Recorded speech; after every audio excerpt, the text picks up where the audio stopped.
Bismillahirrahmanirrahim. Assalamualaikum warahmatullahi wabarakatuh.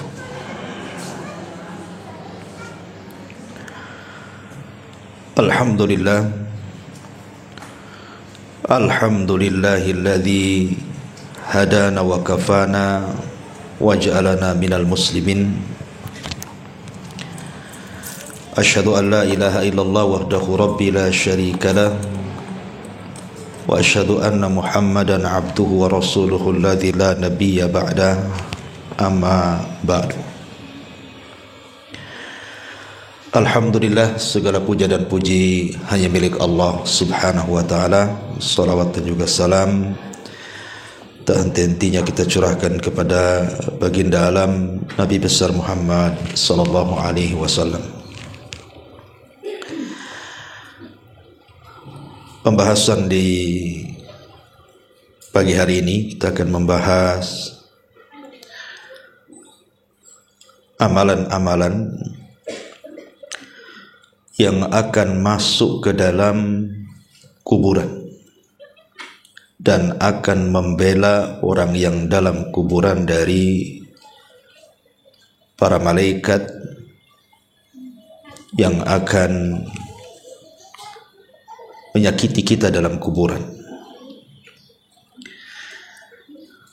Ma'asyiral muslimat yang dimuliakan Allah Azza wa Jalla, tentu juga masih ada kaitan dengan tazkiyatun nafas. Sebelum saya bahas apa saja amalan-amalan itu, baik kita akan baca riwayatnya baru kita jelaskan. Disebutkan dari hadis Abi Hurairah radhiyallahu anhu. Hadis ini disahihkan oleh Al-Imam Al-Hakim berdasarkan syarat Muslim dan disepakati oleh Al-Imam Al-Zahabi. Tetapi sekelompok para ulama mengatakan bahwa isnadnya atau sanadnya tidak sampai sahih, tetapi derajatnya sampai kepada hasan, sebagaimana dijelaskan dalam kitab Majma' Az-Zawaid karya Al-Imam Al-Haythami, dan juga dicantumkan oleh Syekh Nasiruddin Al-Albani dalam kitabnya Sahihut Targhib dan juga Tarhib. Dari Abu Hurairah radhiyallahu an, Nabi sallallahu alaihi wasallam bersabda, innal mayyita idza wudi'a fi qabrihi innahu yasma'u hafqa ni'alihim hatta yuwalluna anhu. Sesungguhnya si mayat ketika diletakkan di kuburnya, maka ia mendengar suara sandal orang-orang yang mengantarkannya sampai mereka kembali pulang. Fa in kana mu'minan, kalau si mayat itu seorang mukmin, kanatis salatu inda ra'sihi, maka salat akan berada di sisi kepalanya. Wa kana siyamu an yaminihi, dan puasa ada di sebelah kanannya.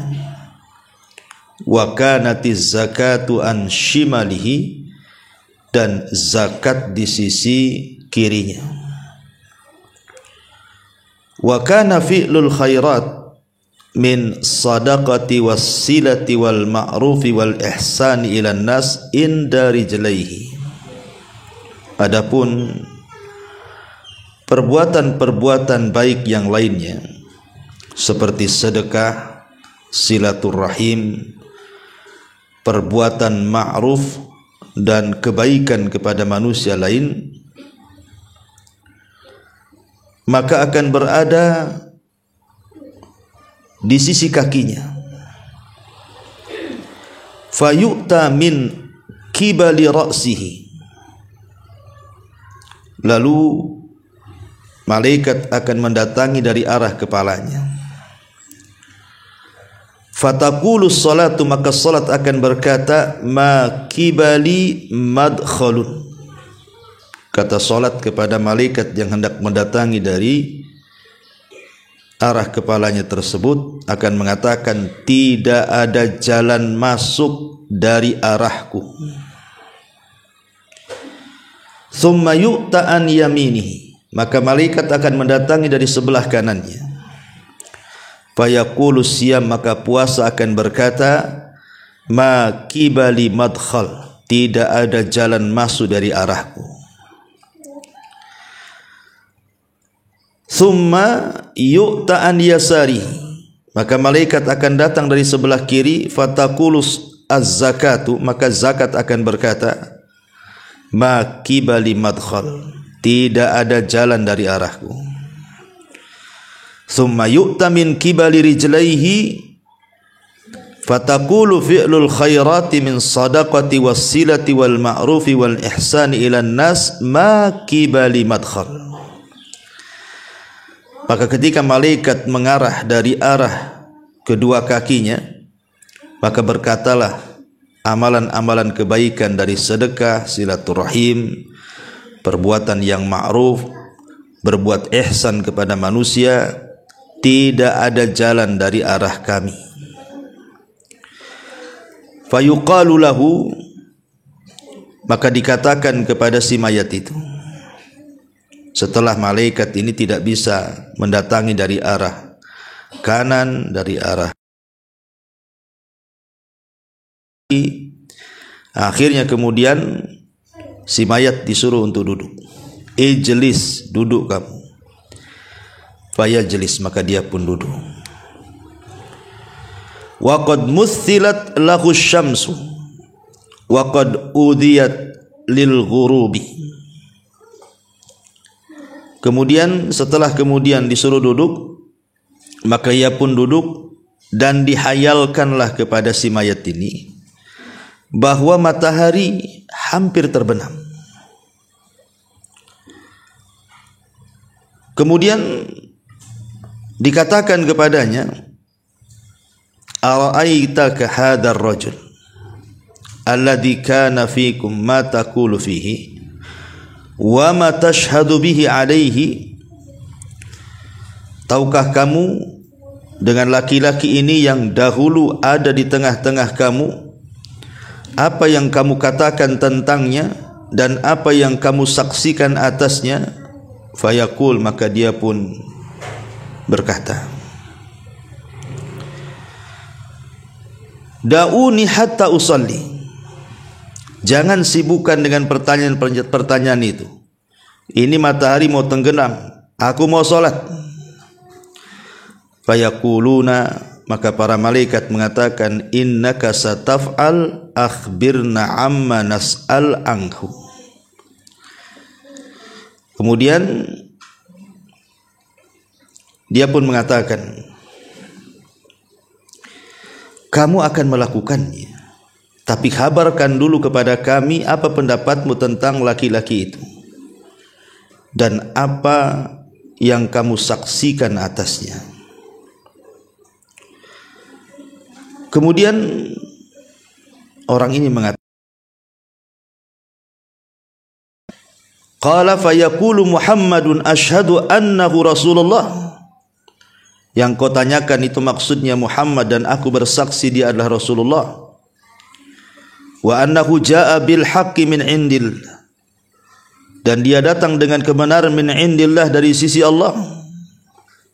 Fayuqalu lahu, maka dikatakan kepadanya, ala dzalika hayyita wa ala dzalika mutta wa ala dzalika tub'atsu insyaallah. Kemudian dikatakan kepada si mayat ini, di atas hal itulah kamu hidup, di atas itulah kamu mati, dan di atas itu pula lah kamu akan dibangkitkan. Kemudian dibukakan kepadanya sebuah pintu dari sorga, dan dikatakan kepada si mayat ini, hadza maq'aduka minha, inilah tempat dudukmu di sorga. wa ma 'addallahu laka fiha, dan apa yang Allah janjikan untukmu. Fayazdadu ghibtatan wa sururan, maka dia pun semakin rindu, semakin bahagia. Kemudian setelah dia melihat sorga dan dia pun semangat dan bahagia, tiba-tiba yuftahu lahu babun min abwabin nar. Padanya pintu neraka. Setelah dibukakan pintu sorga dia senang, tiba-tiba pintu neraka pula dibuka sama dia.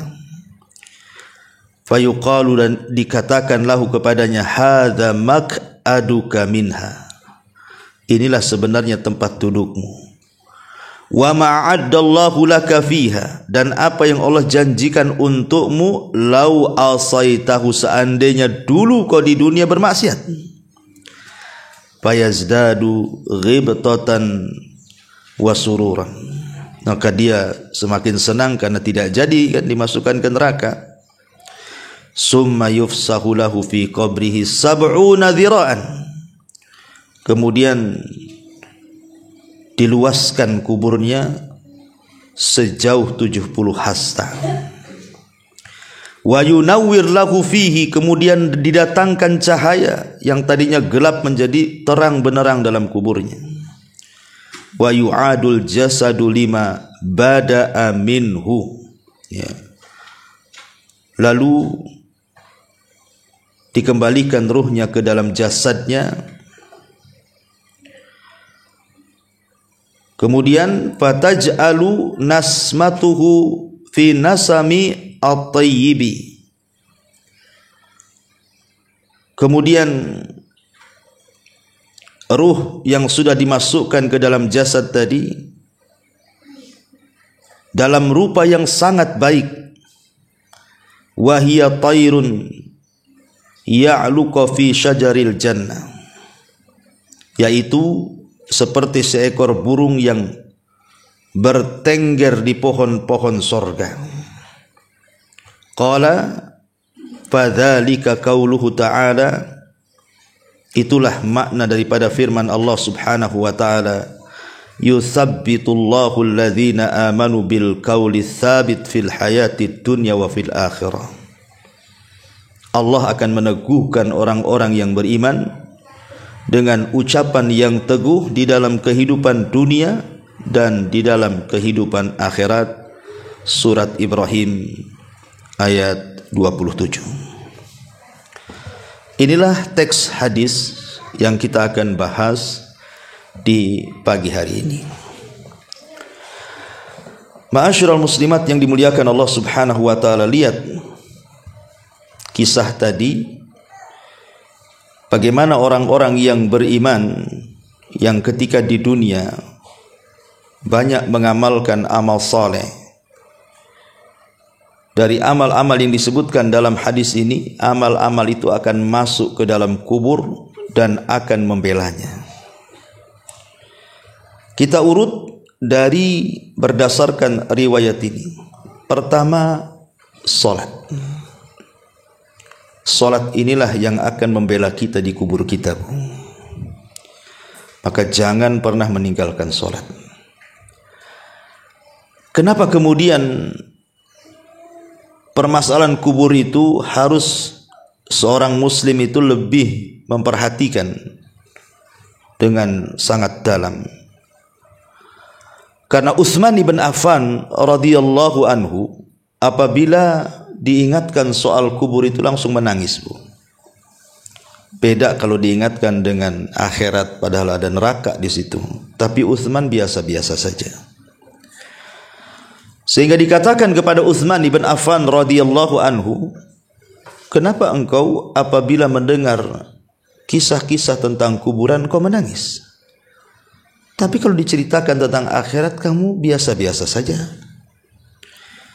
Maka Utsman bin Affan radhiyallahu anhu mengatakan, celaka kalian. Bukankah kubur itu raudun min riyadil jannah au hufratun min hufarin nar? Bukankah kuburan itu bisa jadi taman yang menuju ke taman-taman sorga, atau boleh jadi dia adalah sebuah gua yang menakutkan yang akan menembus neraka? Itulah aku menangis. Makanya dari sini salah satu amalan yang sangat luar biasa bisa menyelamatkan kita di kuburan itu adalah solat, karena solat akan masuk ke dalam kuburan kita dan dia akan menjaga kepala kita. Jelas-jelas dia membela ketika malaikat akan datang kepada kita, dia pun membela kepala kita dan mengatakan, tidak ada jalan untukmu ke sini. Subhanallah, dari sini solat itu penyelamat. Kemudian yang kedua, solat itu adalah ibadah yang paling efektif untuk menggempur dosa. Dalam sebuah hadis Nabi SAW mengatakan, "Ara'aitum law anna nahran bi babi ahadikum yagtasilu minhu kulla yawmin 5 marrat hal yabqa min daranihi syai'un?" Qalu la yabqa min daranihi syai'un. Faqala an-nabiy SAW, "Fadzalika mithlu as-salawatil khams yamhullahu bihinnal khataya." Muttafaqun alaih. Kata Nabi SAW, bagaimana pendapatmu kalau engkau punya sungai di depan rumahmu itu dan engkau mandi 5 kali dalam sehari di sungai yang bersih, yang jernih itu?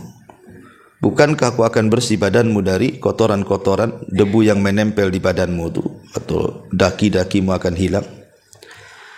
Maka sahabat tentu Rasul, kalau orang mandi 5 kali, ya habislah daki di badan tuh. Kata Nabi SAW, itulah solat 5 waktu. Sama dengan kita membersihkan di sungai sehari 5 kali. Lihat bagaimana keutamaan solat. Pertama, menyelamatkan dan membela kita di kuburan. Yang kedua, sebab terbesar dosa kita akan diampuni. Bahkan yang lebih hebat dibandingkan itu, Bu, solat itu penyebab terbesar kita akan mendapatkan nikmat di akhirat melebihi nikmat sorga itu sendiri. Sorga itu sudah nikmat, tapi ada yang lebih nikmat dibandingkan kenikmatan sorga. Apa itu? Ru'yatullahi azza wa jal. Kita akan melihat Allah. Maka siapa yang banyak salat, maka dia akan banyak melihat Allah. Terutama salat subuh dan salat asar, kalau kita senantiasa menjaganya. Dan itu berdasarkan hadis. Nabi SAW mengatakan dalam hadis yang dikeluarkan Bukhari Muslim dari Jarir ibn Abdullah al-Bajali, dia mengatakan, "Kunna julusan inda Rasulillah SAW." Kami lo duduk-duduk di sisi Nabi. "Idh nadhara ilal qamari lailatal badri." Ketika itu Nabi melihat bulan yang sedang terang-terangnya karena waktu itu sedang purnama. Faqala, maka Rasul mengatakan, "Amma innakum satarawna rabbakum kama tarawna hadzal qamar la tudhammuna fi ru'yatihi fa in istata'tum alla tughlabu ala salati qabla tulu'i syamsi wa qabla ghurubiha faf'alu." Adapun kalian akan melihat Rabb kalian, kata Rasul, seperti melihat bulan purnama malam ini. Engkau lihat bulan purnama itu, maka sahabat melihat bulan purnama. Lah seperti itu engkau melihat Allah, tidak berdesak-desakan sedikit pun. Maka kalau kalian ingin melihat Allah dan kalian bisa, maka lakukan. Syaratnya apa? Kalau kalian mampu untuk tidak terkalahkan dengan sebuah solat sebelum terbit matahari, maksudnya solat fajar, wa qabla ghurubiha, dan solat subuh, maka kata Rasul SAW, faf'alu, lakukan. Dari sini istinbat para ulama bahwa solat itu adalah sebab terbesar kita mendapatkan nikmat ru'yatullah, melihat Allah. Dan itu juga berdasarkan Al-Quran surah Al-Qiyamah dari ayat 22 sampai ayat 32.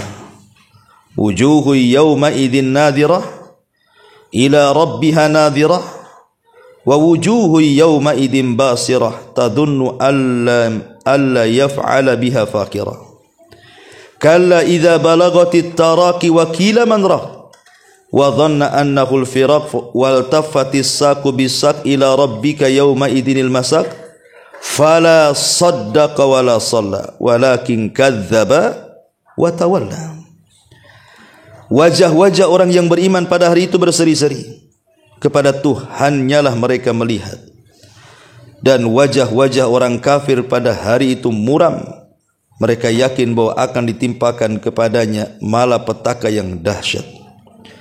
Sekali-kali jangan apabila napas seseorang telah mendesak sampai ke kerongkongan, lalu dikatakan kepadanya, siapakah yang dapat menyembuhkanmu? Dan dia yakin bahwa sesungguhnya itulah waktu perpisahan dengan dunia, dan bertautlah betis kiri dan betis kanan. Kemudian Tuhanmu lah pada hari itu kamu dihalau, karena ia tidak mau membenarkan Rasul dan juga Al-Quran, dan tidak mau mengerjakan solat, tetapi ia mendustakan Rasul dan berpaling dari kebenaran. Nah, di sini di ujung ayat, ketika orang-orang kafir mereka dihalangi dari melihat Allah karena mereka tidak solat, menunjukkan bahwa kalau seandainya dia masuk Islam dan dia solat, maka tidak ada terhalangi antara dia dengan wajah Allah subhanahu wa ta'ala. Ini cukup 3 perkara ini saja. Ini sudah rahasia di balik solat luar biasa, Bu. Pertama, solat itu penyelamat kita di kuburan. Yang kedua, solat itu penggugur dosa terbesar. Dan yang ketiga, solat itu sebab terbesar kita melihat wajah Allah subhanahu wa ta'ala. Ini yang pertama. Yang kedua, sodakoh. Sodakoh, dan di sini juga disebut zakat dulu, kemudian sedekah. Apa sih bedanya zakat dengan sedekah nih, Bu? Ya.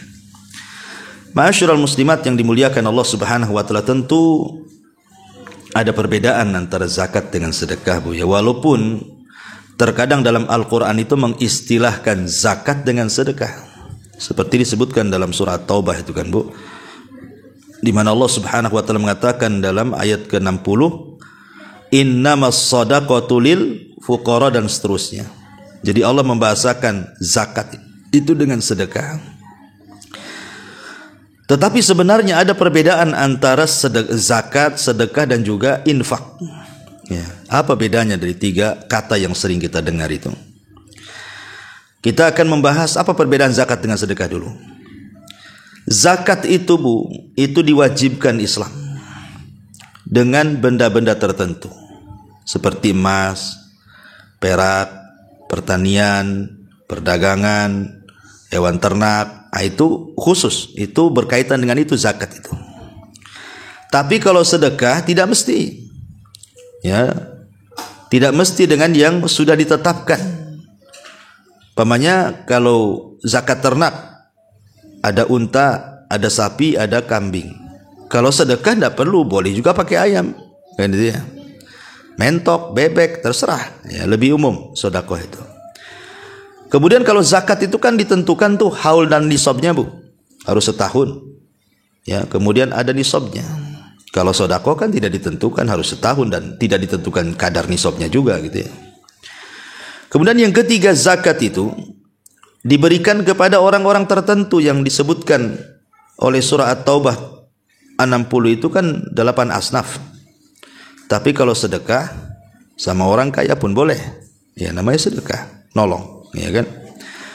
Kemudian yang nomor 4, orang yang mati dan dia punya hutang zakat, Bu, maka ahli warisnya harus mengeluarkan dari harta warisannya. Kalau sedekah tidak. Ya. Kemudian yang nomor 5, orang yang tidak mau bayar zakat, Bu, itu akan diazab. Berdasarkan hadis yang ma'ruf kan, bagaimana azab orang yang meninggalkan zakat. Tapi kalau orang meninggalkan sedekah, Walaupun dia sanggup sedekah, ya nggak mungkin diazab karena kan sifatnya sunnah. Kalau zakat wajib gitu ya. Kemudian zakat ini berdasarkan madhab imam yang 4, ya, tidak boleh diberikan kepada keluarga yang merupakan usul ataupun furu. Usul itu maksudnya bapak ke atas, furu itu maksudnya anak ke bawah, cucu, cicit gitu ya. Kalau bapak ke atas kan bapak, kakek, buyut, dan begitu seterusnya. Itu zakat tidak boleh diberikan kepada mereka karena memang kewajiban kita menafkahi mereka. Tapi kalau sedekah boleh, baik ke atas atau ke bawah. Kemudian juga yang nomor 7, zakat itu tidak boleh diberikan kepada orang kaya ataupun orang yang kuat bekerja. Tapi kalau sedekah boleh. Ya. Kemudian yang nomor 8, yang paling afdol pada masalah zakat ini diambil dari orang kaya tempatan, kemudian disalurkan kepada orang miskin tempatan juga. Artinya jangan disalurkan keluar, itu yang paling afdol. Bahkan ada yang sampai ulama itu mengatakan tidak boleh dikirim zakat itu ke luar daerah gitu ya. Tapi kalau sedekah kan nggak ada khilaf, Bu. Mau ke orang dekat, mau ke orang jauh, boleh-boleh saja, nggak ada masalah. Ya. Kemudian zakat itu tidak boleh diberikan kepada orang kafir, tidak boleh diberikan kepada orang musyrik. Tapi kalau sedekah boleh, nggak ada masalah. Mungkin untuk melembutkan hatinya. Kemudian yang nomor 10, tidak boleh seorang muslim memberikan zakat kepada istrinya. Tidak boleh. Tetapi kalau sedekah boleh, ataupun sebaliknya. Ya, jadi inilah perbedaan zakat dengan sedekah. Tapi kalau infak ini lebih umum, Bu. Infak ini tidak mesti harus dengan barang gitu ya. Pokoknya infak ini lebih umum, masuk padanya wakaf, hibah, macam-macam, dia lebih umum lagi. Ya. Tapi ini bukan tempatnya kita jelaskan. Yang ingin saya jelaskan kenapa kemudian di sini disebut zakat secara khusus, kemudian sedekah secara umum dalam hadis ini. Karena nanti zakat itu akan membela kita dari arah sebelah kanan. Ya. Zakat itu dari sebelah kiri dulu ya. Sebelah kiri dulu, nah sebelah kanan puasa. Jadi zakat itu akan berada di sebelah kiri kita. Lalu apa sih keistimewaan zakat kok dia bisa membela betul-betul kita ketika di kuburan itu? Yang pertama, Bu, karena zakat ataupun sedekahlah secara umum kan, karena Al-Quran juga sering mengistilahkan zakat itu dengan sedekah. Karena kalau kita lihat keutamaannya, sedekah ataupun di dalamnya ada zakat itu, dia adalah ibadah yang sangat tinggi sekali nilainya di hadapan Allah Subhanahu wa taala. Disebut dengan afdol al-amal, seafdol-afdolnya amal.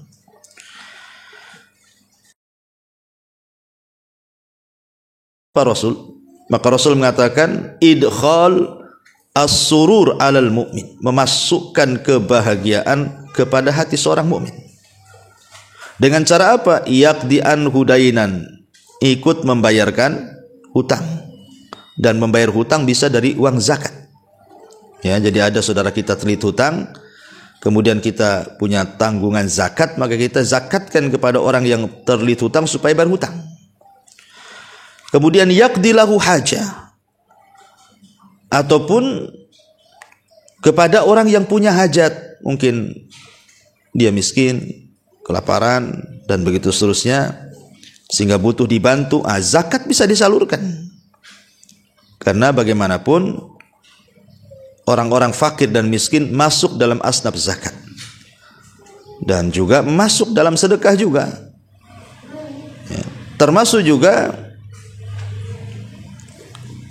yanfusulahu kurbatan, bisa menghilangkan kurba, kesulitan. Intinya bahwa sedekah dan zakat ini seafdal-afdal amal. Yang kedua, bisa menghindarkan mara bahaya. Kata Nabi SAW, "Sana'iul ma'ruf taqi masari as-su' wal afat wal muhlikat." Jadi perbuatan-perbuatan bisa memalingkan kita dari perbuatan buruk atau kejadian buruk atau peristiwa yang akan menghancurkan, peristiwa yang akan mencelakakan. Kita bisa dihindar dari bala dan bencana gara-gara sedekah. Kenapa? Karena sedekah ini bisa menggugurkan atau meredam, ya, bahasanya meredam kemurkaan Allah Subhanahu wa taala. Ya. Termasuk juga orang yang bersedekah itu pahalanya dilipat gandakan. Pahala orang bersedekah itu lipat gandakan. Sampai Allah mengatakan dalam surah Al-Hadid ayat 18 itu kan, innal musaddiqina wal musaddiqati innal musaddiqina wal musaddiqati wa aqridullaha qardan hasana yudha'af lahum wa lahum ajrun karim. Ketika Allah mengatakan dan mereka wa aqradu menggadaikan dengan Allah Subhanahu wa taala dengan gadaian yang baik, maka akan dilipat gandakan tuh pahalanya dan bagi mereka pahala yang baik. Dan banyak lagi, karena seperti mampu menghapuskan dosa-dosa, ya jelas ya kan. Kemudian juga hartanya menjadi berkah dan bertambah. Kemudian juga bisa terjaga dari azab Allah, dan penyebab terbesar juga masuk surga. Kemudian juga sedekah sebagai dalil keimanan kita. Maka disebut sedekah itu dari kalimat sodaqah, membenarkan. Jadi ketika sedekah itu kalau kita tidak bersedekah padahal kita mampu sedekah, berarti dipertanyakan keimanannya, karena itu menunjukkan kejujuran iman seseorang sedekah itu. Ya. Termasuk juga sedekah ini juga adalah pintu-pintu terbukanya sebuah kebaikan. Macam-macam kebaikan itu banyak masuk dari pintu sedekah. Dan banyak lagi lah, karena sedekah ini seagung inilah, maka kenapa kemudian zakat ini akan membela kita di sebelah kiri kita. Kemudian yang ketiga, puasa. Puasa, ya. Ma'ruf puasa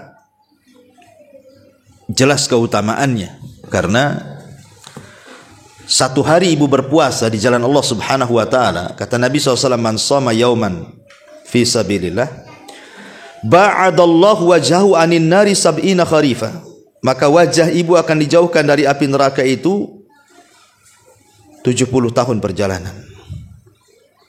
Sampai di mana nih kalau ibu jalan 70 tahun berhenti itu, Bu? Udah jauh tuh. Sejauh itulah wajah kita dijauhkan dari api neraka. Itu yang puasa sunnah, Bu. Pemanya puasa Senin atau puasa Kamis, itulah pahalanya. Semana dengan puasa wajib. Ya. Kemudian juga puasa sendiri adalah rahasia kesabaran orang. Jadi di balik puasa itu ada rahasia kesabaran yang tidak ada dalam ibadah yang lain, Bu. Jadi ibadah puasa ini terkait dengan 3 kesabaran. Sabar dalam menjalankan ketaatan, sabar dalam menjauhkan kemaksiatan, dan sabar dalam menghadapi qada dan qadar. Adapun sabar menjalankan ketaatan, yang memang puasa harus sabar, kalau enggak batal lah, Bu. Ya kan? Kemudian yang kedua, sabar dari meninggalkan maksiat. Jangan sampai ketika berpuasa ibu gibah, habis puasanya, pahalanya percuma lapar-lapar kan gitu. Ataupun sabar dalam menghadapi qada dan qadar, karena rasa lapar, rasa haus itu bagian dari takdir Allah. Kalau orang tidak makan lapar, kalau orang tidak minum haus, itu sudah takdir, dan kita harus sabar di situ. Makanya ketika puasa mencakup 3 perkara ini, bahwa kandungan puasa ini luar biasa, karena dia adalah aplikasi atau perwujudan dari rasa sabar itu sendiri. Dan sabar ini adalah separuh sifat yang memasukkan kita ke surga. Kan ada 2 sifat kalau kita miliki, Bu. 2 sifat inilah penyumbang terbesar kita masuk surga. Pertama sabar, yang kedua syukur. Sabar akan musibah dan syukur akan nikmat. Orang kalau dihiasi dengan 2 sifat ini, inilah yang paling menonjol. 2 sifat orang itu sebab masuk surga. Jadi karena ada terkandung kesabaran puasa dan pahala puasa, pahala orang sabar itu jelas dalam Quran. Innama yuwaffas sabiruna ajrahum bighairi hisab. Kami akan cukupkan orang-orang yang sabar itu tanpa hisab, menunjukkan bahwa puasa itu luar biasa. Ya, akan diberikan pahala yang berlipat ganda yang kita tidak tahu. Apalagi satu-satunya ibadah yang mendekati keikhlasan itu adalah puasa. Kenapa saya katakan mendekati keikhlasan dibandingkan ibadah yang lain? Karena puasa nggak nampak, Bu. Kalau sholat nampak lah ibu takbiratul ihram sampai salam. Kalau sedekah ibu nampak jinjing uang, atau mungkin kalau zakat fitrah nenteng beras. Kalau haji nampak ada manasiknya. Ya. Jadi semua ibadah, baca Quran nampak, semua nampak. Tapi kalau puasa nggak nampak, Bu. Umpamanya sekarang hari Kamis umpamanya. Mungkin di antara ibu ada yang puasa, ada yang tidak. Mana ibu tahu di samping ibu puasa? Tahu Ustaz, gimana caranya? Nih kami edarkan aqua gelas, tak diminum sama dia tuh. Jangan-jangan dia puasa tuh. Belum tentu. Jangan-jangan dia memang lagi nggak mood minum kan gitu ya. Mungkin dia sudah bawa dari rumahnya termos isinya kopi dengan teh gitu kan. Ngapain pula aqua gelas katanya. Jadi yang kita kan tidak tahu namanya, nggak ada ciri-cirinya orang puasa tuh. Nggak ada Ustadz, tadi selama dibonceng dia ngeludah-ngeludah terus katanya. Itu lagi sariawan ibu, ya bukan lagi puasa. Jadi nggak bisa, gimana caranya? Kecuali ngaku. Orang puasa itu ngaku, baru dia tahu kita puasa. Minumlah, Afan lagi puasa. Itu kita baru tahu kalau dia ngomong begitu. Tapi kalau dia nggak ngomong, mana tahu dia puasa. Makanya saya katakan puasa itu ibadah yang dekat dengan keikhlasan. Jadi ibadah yang dekat dengan kesabaran, ibadah yang dekat dengan keikhlasan gitu ya. Ibadah yang jauh daripada ria dan macam-macam. Apalagi kemudian puasa sendiri secara kesehatan memang bagus gitu kan.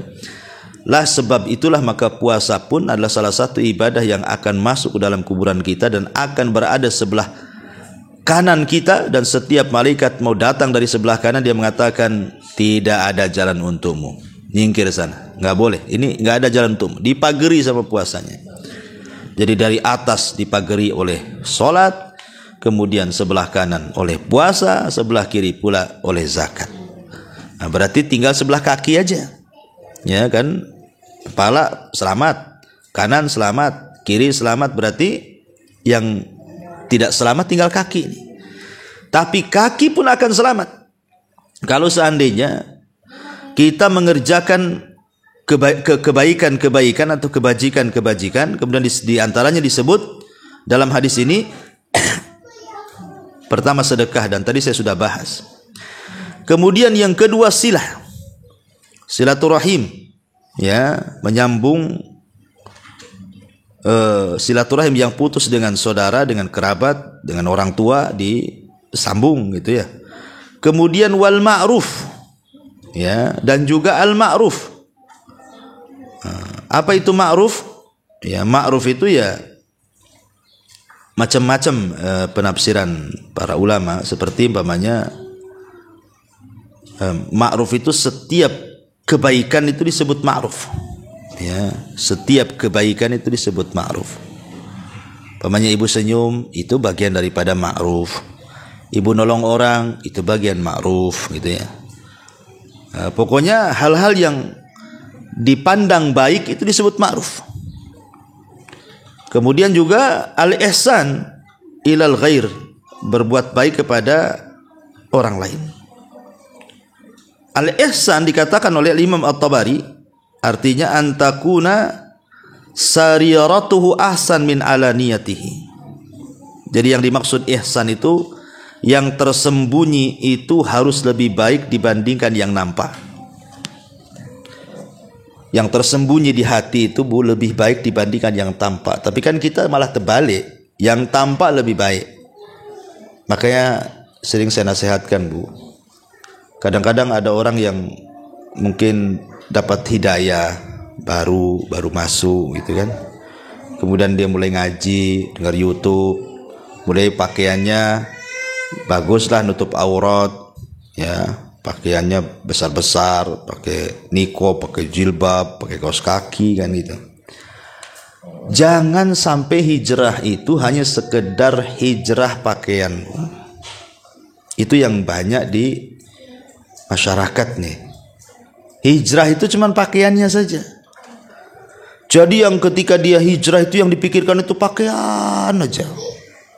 Ya, setiap pegang handphone Bu, masuk ke Tokopedia itu Bu, itu yang klik di pertama cadar.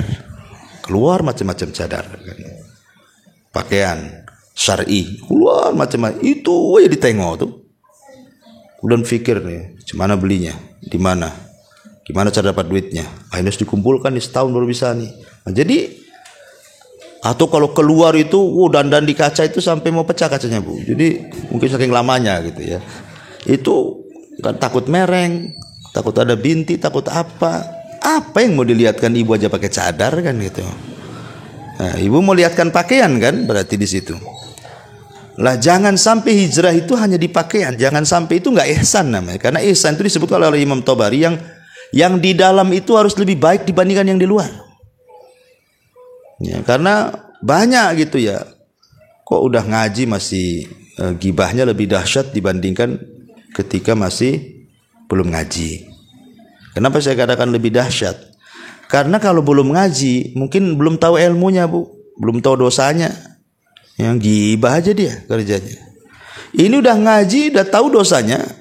Ustaz-ustaz pun udah sering, udah bolak-balik nasihati dari macam-macam ustaz. Tetap aja gibah. Gibahnya beda. Ya, kalau di masyarakat ya gibahnya ya umum lah.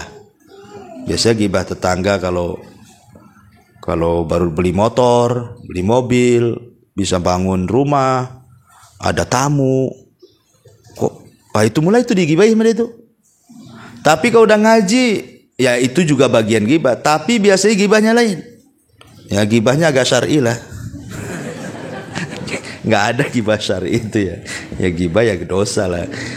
Nah, cuman yang digibah ya sesama umahat yang sudah ngaji, sampai ke ustadznya digibahi kan itu ya. Jadi kena semua.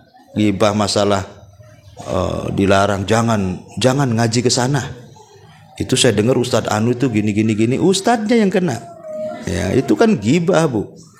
Nah, jadi beda hukum itu. Lebih parah lagi orang ngaji gibahnya. Karena dia tahu hukum masalahnya. Jadi saya nasihatkan Bu, kalau bisa hijrah ya hijrah. Mendingan hijrah hatinya daripada pakaiannya. Daripada hijrah pakaian hatinya tak pula tak hijrah, masih kotor, masih penuh hasad, dengki dan begitu seterusnya. Karena itu belum sampai ke taraf ihsan namanya. Nah, ihsan juga disebutkan dalam sebuah riwayat dari Musnad Abi Hanifah rahimahullahu taala. Dia mengatakan qala al-ihsan an ta'mala lillah. Tiap yang kita beramal ditujukan kepada Allah itulah ihsan. Dan dalam riwayat Muslim antahsyallaha ka'annaka tarahu fa innaka illam takun tarahu fa innahu yara. Jadi ihsan itu seolah-olah kau takut kepada Allah. Kalaupun tidak bisa maka yakinlah Allah melihat kita. Ya. Intinya bahwa ihsan itu kalau diterjemahkan adalah kebaikan. Dan kebaikan itu sering saya ulang-ulang Bu. Ya, jangan meremehkan sekecil apapun kebaikan. Walaupun kecil. Jangan. Karena kecil ini terkadang bisa menyelamatkan orang dari neraka dan dimasukkan ke surga. Sampai-sampai Rasul mengatakan fattakun nar walau bisyikit tamrah. Takutlah akan neraka walaupun kau sedekah dengan separuh biji kurma. Separuh kurma itu mana mengenyangkan Bu. Tapi Rasul mengatakan seperti itu.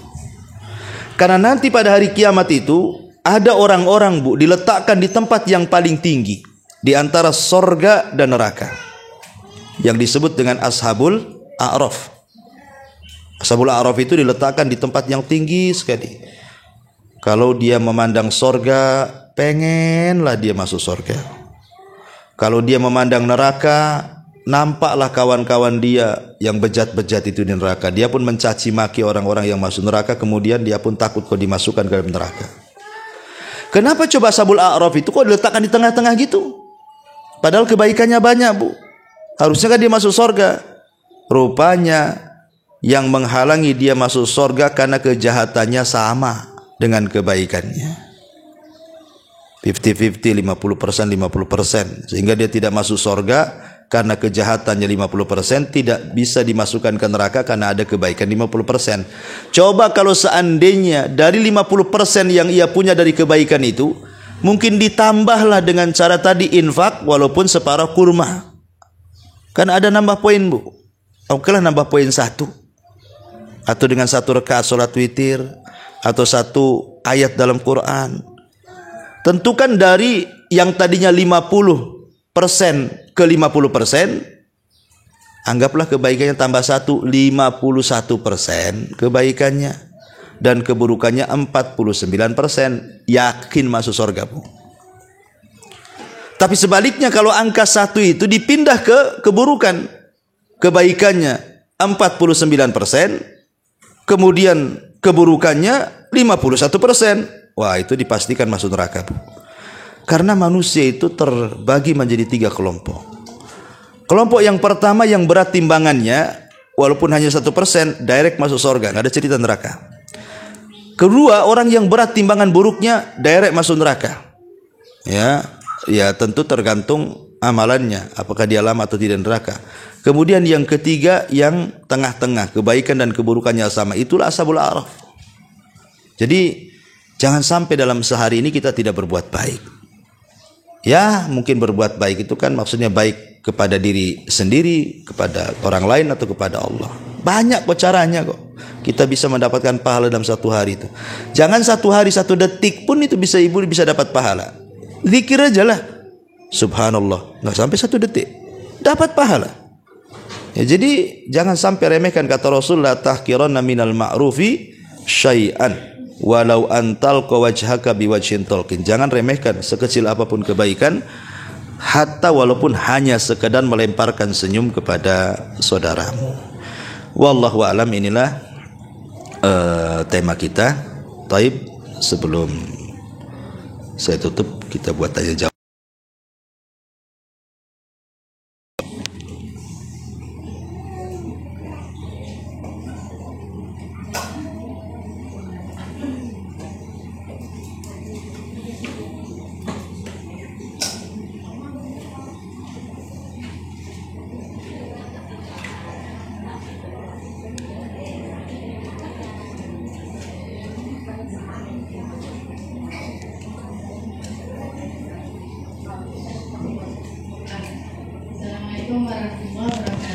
Ya, waalaikumsalam warahmatullahi wabarakatuh.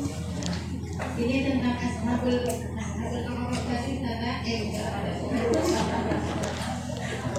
apa tadi? Ustazah? Iya, gimana?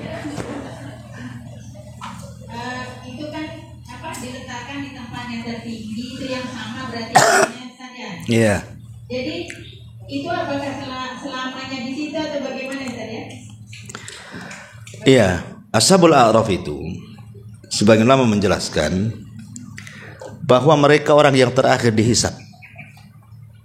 Mereka adalah orang yang terakhir dihisab. Jadi orang itu dihisab semua, dia pula yang terakhir itu.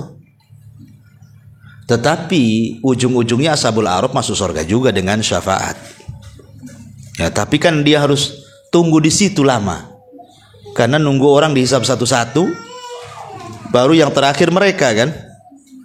Ya, walaupun kemudian mereka tidak masuk neraka, tetap dapat syafaat dan rahmat Allah, mereka masuk ke dalam surga. Tetapi lamanya mereka di situ kan cukup menyiksa mereka, yaitu karena ada dosa di situ.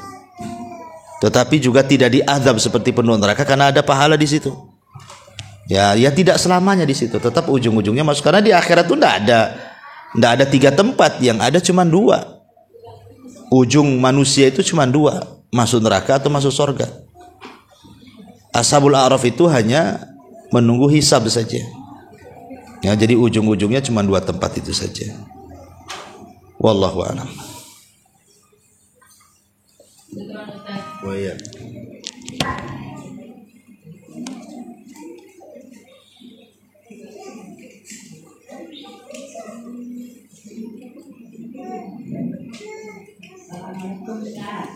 Ya, waalaikumsalam warahmatullahi. Ini yang saya tanyakan masalah fitrah. Kalau kita berfitrah bulan puasa itu dibayarkan anak, sedangkan kita masih bisa gitu Ustaz ya. Jadi bagaimana itu Ustaz kalau anak yang bayarkan kita dapat pahalanya atau anak yang dapat pahalanya Ustaz? Iya. Ya, kalau memang ibu sanggup, sebaiknya tidak usah dibayarkan anak. Kalau memang ibu ada rizki kan, karena memang apa sih tujuan zakat fitrah itu, Bu? Tujuan zakat fitrah itu adalah untuk menyempurnakan kekurangan-kekurangan kita saat puasa Ramadan.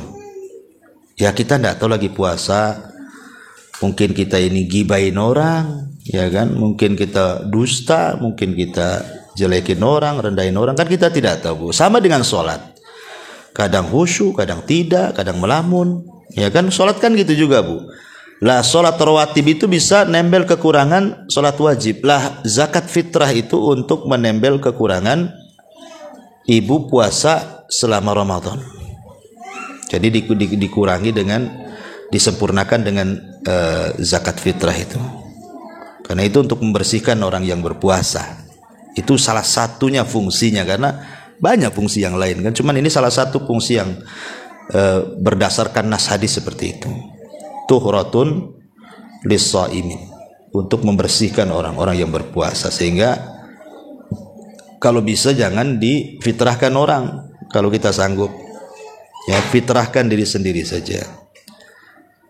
Nah, tapi kalau seandainya anak itu memberikan uang kepada ibu untuk zakat fitrah gitu ya, artinya diterima dulu sebagai pemberian anak, bahwa uang itu adalah sudah jadi hak milik ibu. Nah, dengan uang itu ibu bisa belikan beras. Ya, tidak ada masalah seperti itu. Jadi anak ingin berbuat baik, dia ngasih uang sama orang tuanya. Nah, uang yang dari anak itu kan sudah milik ibu tuh, bukan milik orang anaknya lagi. Dibelikan. Nah, tapi kalau memang ibu kasihan anaknya juga masih susah gitu ya, dan ibu sanggup, ya bayar sendiri aja lah zakat fitrah, itu lebih afdal. Ya, wallahu a'lam. Iya. Mohon dijelaskan tentang amalan yang membuat orang bisa masuk surga tanpa hisab. Yang keduanya, bagaimana kita berdoa bisa dilakukan dalam keadaan sakit. Maksudnya gimana? Amalan-amalan yang bisa seseorang itu bebas dari hisab gitu. Oh. Terus yang keduanya doa atau amalan yang bisa kita mati dalam keadaan sahih. Husnul khotimah. Wa iya. Ya. Ya, alhamdulillah. Salatu wassalamu ala Rasulillah. Amma ba'du. Ada sebuah hadis yang ma'ruf ya, ketika Nabi sallallahu alaihi wasallam diperlihatkan umatnya pada hari kiamat.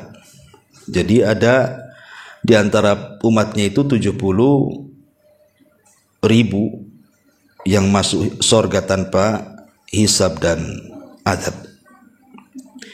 Lah salah satunya, kemudian Nabi SAW menjelaskan itu maksudnya siapa sih kelompok ini. Maka Rasul SAW menyebutkan 4 sifat. Ya, 4 sifat. Pertama, alladzina la yastarqun, orang-orang yang tidak minta diruqyah. Sebenarnya minta diruqyah boleh, ya, kalau memang mendesak, kata Syekh bin Baz, kalau tidak salah, kalau memang tidak ada cara lain pengobatan, maka ruqyah itu sebagai alternatif terakhir gitu maksudnya. Maka itu tidak mempengaruhi, tidak terkeluar dari 70 orang yang masuk surga tanpa adab dan hisab. Tapi kalau Sebenarnya obat lain banyak, ataupun dia pun bisa meruqyah diri sendiri. Ngapain Pak orang lain ngeruqyah dia, kan gitu ya. Nah, maka ketika kita ada alternatif yang lain, sedikit-sedikit minta ruqyah, ya itulah yang terkeluar dari orang-orang yang tanpa hisab dan adab. Kemudian yang kedua, wala yaktawun, orang yang menggunakan besi-besi panas dijadikan pengobatan.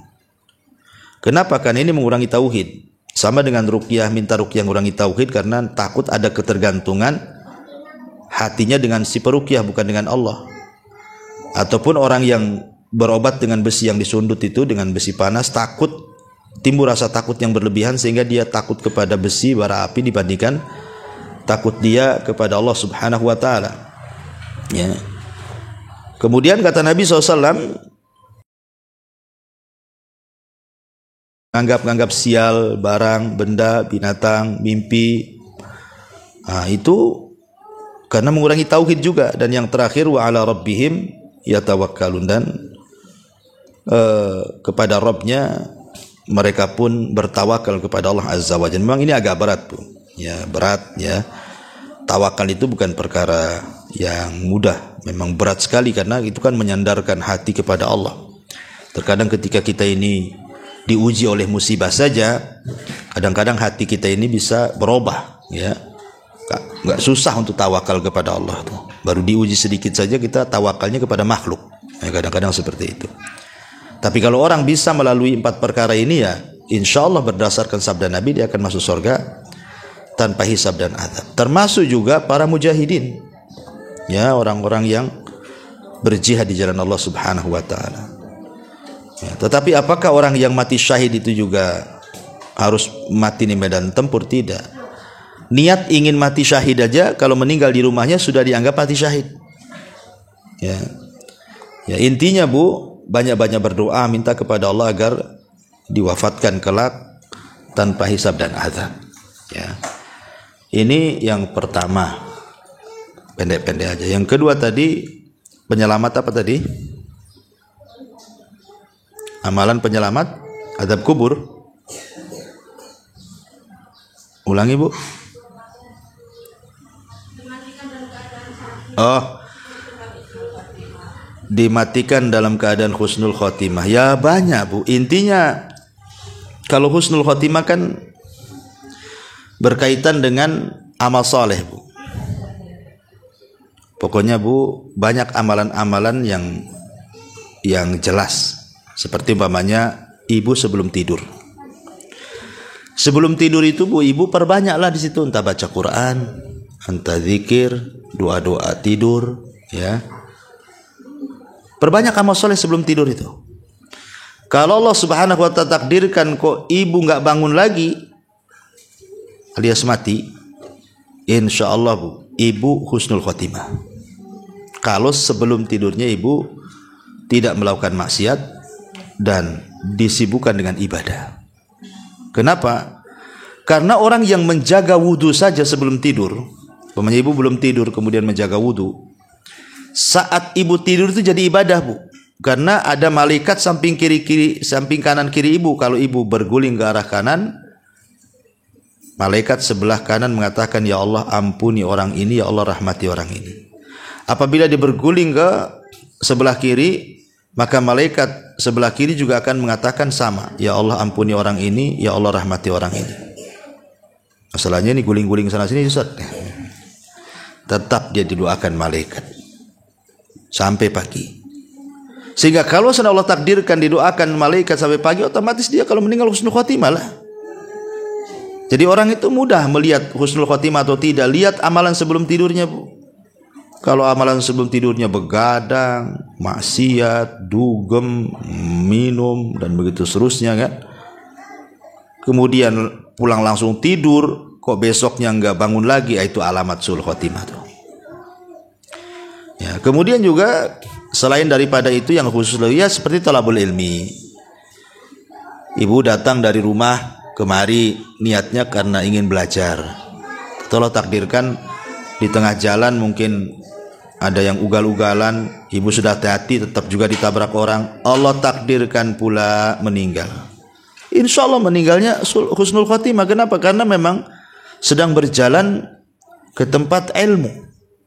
Ya, seperti kasusnya seseorang Bani Israel yang membunuh 99 jiwa, kemudian digenapkan dengan seorang pendeta yang tidak punya ilmu, akhirnya ditanya tak tahu, marah, dia dibunuh jadi 100. Lah salah satu yang menyebabkan orang pembunuh 100 jiwa masuk surga itu karena dia disarankan oleh seorang alim untuk datang ke sebuah daerah, di situ banyak orang banyak alimnya, banyak ahli ibadahnya, suruh belajar.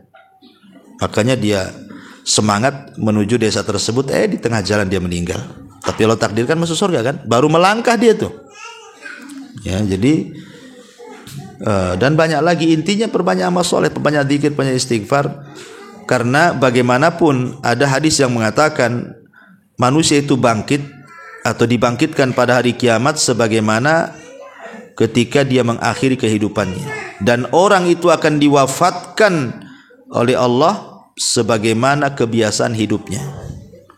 Kalau kebiasaan hidupnya banyak maksiat, diwafatkan seperti itu. Kalau kebiasaan hidupnya banyak ibadah, maka akan diwafatkan seperti itu dan akan dibangkitkan seperti itu. Wallahu alam. Pembahasan ini panjang, kalau cerita husnul khotimah ini perlu kajian lagi yang lebih mendalam, tapi cukuplah sebagai pengetahuan. Sampai di sini Bu. Subhanakallahumma bihamdika asyhadu an la ilaha illa anta astaghfiruka wa atubu ilaik. Allahu ta'ala a'lam. Assalamualaikum warahmatullahi wabarakatuh.